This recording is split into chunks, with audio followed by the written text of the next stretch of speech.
Let's imagine for a second that it's April 2026. A regional war has just pushed the entire world to the edge of a global catastrophe. So what happens next? What if the solution isn't more firepower, but a steady, diplomatic hand?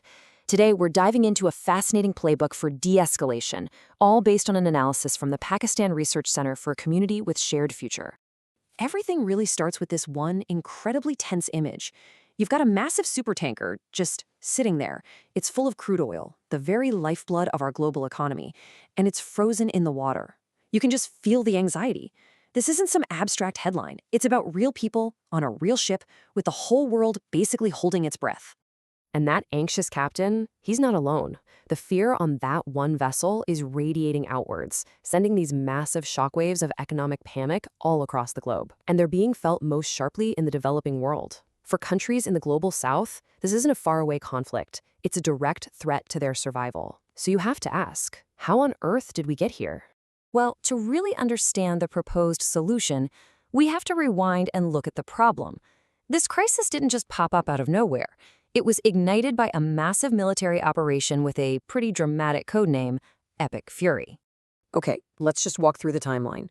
It all kicks off on February 28th with this huge U.S.-Israeli air campaign. And in a development that shocks everyone, Iran's supreme leader is killed. Iran's response is fast and it's clever. By March 4th, it declares the world's most critical oil choke point, the Strait of Hormuz, closed for business. Then, as the conflict expands into Lebanon, Pakistan steps up to try and mediate, which brings us to this incredibly tense standoff in April. So that decision to close the Strait of Hormuz, that's the moment a regional war goes into full-blown global crisis mode. Let's dig into the massive economic fallout from that one move. You know, there's a reason people call this strait the jugular vein of the global economy. It's this tiny, narrow passage of water, but a truly mind-boggling amount of the world's energy supply is totally dependent on it staying open for traffic. So, just how much are we talking about? A full 20%. 1/5 of the entire world's oil supply has to pass through this single choke point. Shutting it down is like clamping a major artery. But here's the really crucial part. Where is all that oil going? Over 80% of it is not headed for the West. It's destined for markets in Asia and the global South. And what that means is that the countries who had the least to do with this conflict are the ones who feel the economic pain first and worst. And this just kicks off a devastating chain reaction, right? Insurance for shipping just evaporates overnight. Fleets are forced to take the long, incredibly expensive route all the way around Africa. But what does that actually mean for everyday people? It means fuel shortages ripple across Asia. It means massive price shocks for developing nations that are already struggling. It's a perfect, tragic example of how one military action can have these awful, cascading consequences for the entire planet. But in the middle of all this chaos, a very different approach starts to emerge. Instead of more military escalation, China begins to run a completely different kind of playbook, one that's all about diplomacy. This quote from China's Foreign Minister Wang Yi, it just perfectly captures the whole philosophy behind their strategy.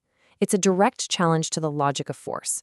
It frames the conflict not as some problem you can solve with more weapons, but as a tragedy that never should have happened in the first place. And this philosophy gets translated into a really clear 5-point plan. It's basically a call to respect sovereignty, reject force, stay out of other countries' internal business, and push for a political solution. And that last point is a really clear message. Major world powers, you have a responsibility to act with justice, not just aggression.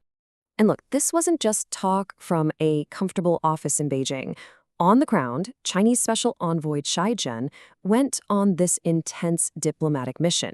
With all the airspace closed, his team was literally driving across borders, hearing air raid sirens, seeing missile interceptions with their own eyes, and apparently that experience only made them more determined. When a reporter asked him what the biggest obstacle to a ceasefire was, the envoy used this really powerful Chinese proverb. The meaning is crystal clear.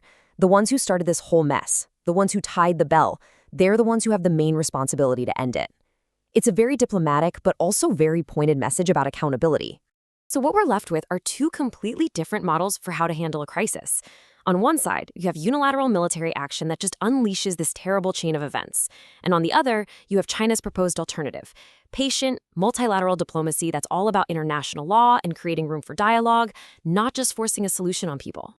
This huge contrast in approaches, it really raises a much bigger question about the future of how we manage global crises. So what are the key takeaways from this whole standoff? Well, one of the most critical things happening here is the role of the Pakistan-China partnership. It's this really long-standing relationship, people often call it an iron brotherhood, that actually allows Pakistan to step in as a credible mediator that everyone involved seems to trust. And this isn't just a theory, right? As Pakistan's foreign minister made very clear, both the United States and Iran have actually accepted Pakistan's offer to help facilitate talks. So the mediation effort, it's real and it's happening. And here's the final piece of the puzzle. Pakistan can host the talks, sure, but China is really seen as the only major power that could actually guarantee any deal that they might reach. Now, why is that? Because it has deep economic ties with both the US and Iran. This kind of commercial neutrality gives it a unique kind of leverage that, frankly, no other country really has. And all of this leaves us with a final, really crucial question for our pretty turbulent world. In an age of what feels like escalating conflict everywhere, can this model of patient, principled diplomacy actually work? Can it create just enough breathing room for dialogue to win out over destruction? You know, the answer to that could really define what the 21st century looks like for every single one of us.